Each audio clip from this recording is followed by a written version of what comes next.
Hello மக்களே, நேற்று நாங்கள் கோட்டார் கோயிலுக்கு போனோம். நாளைக்கு லீவு தான். ஆனால் நாளைக்கு போனால் கூட்டத்தில் யார் யார் கலைஞ்சு போகிறான்னு யாருக்கே தெரியாது. அதனால் நாங்கள் கூட்டத்துக்கு முன்னே போயிட்டு வரலான்னு சொல்லி நேற்றைக்கு போனோம். ஆனால் நேற்றைக்கும் கொஞ்சம் கூட்டம் தான். கோயிலெல்லாம் போய் கொடிமரம் எல்லாம் சுற்றி காணிக்கையெல்லாம் போடுறதுக்கு ஒரு 1/2 மணிக்கு வைங்க. இந்த கடையெல்லாம் சுற்றி பார்க்குறதுக்கு 2 நாள் ஆனாலும் தேவையாது போல். அவ்வளோ கடை, கோயிலேருந்து பஸ் ஸ்டாண்டு போகிற வரைக்கும் கடையாக இருக்கே. நாங்கள் ஒரு பக்கம் தான் போனோம். அதுலேயே இப்போவே கண்ணை கட்டுது அந்த மாதிரி ஆகிப்போச்சு. இந்த பக்கம் போயிருந்தோன்னா யார் யார் மயங்கி விழுந்திருக்கோன்னு தெரியாது, அவ்வளோ கடை.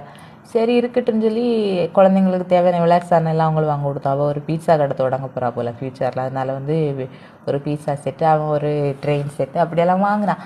நாங்கள் சாப்பிட என்னெல்லாம் வாங்கினோன்னா அத்தோ நூடுல்ஸ், அதுக்கப்புறமா பாவ் பாஜி, குலுக்கி சர்பத்து, பொட்டேட்டோ, ஸ்ப்ரிங் பொட்டேட்டோலாம் வாங்கினோம். அந்த பாவ் பாஜியில் காய்கறி இல்லை, நல்லா இல்லை.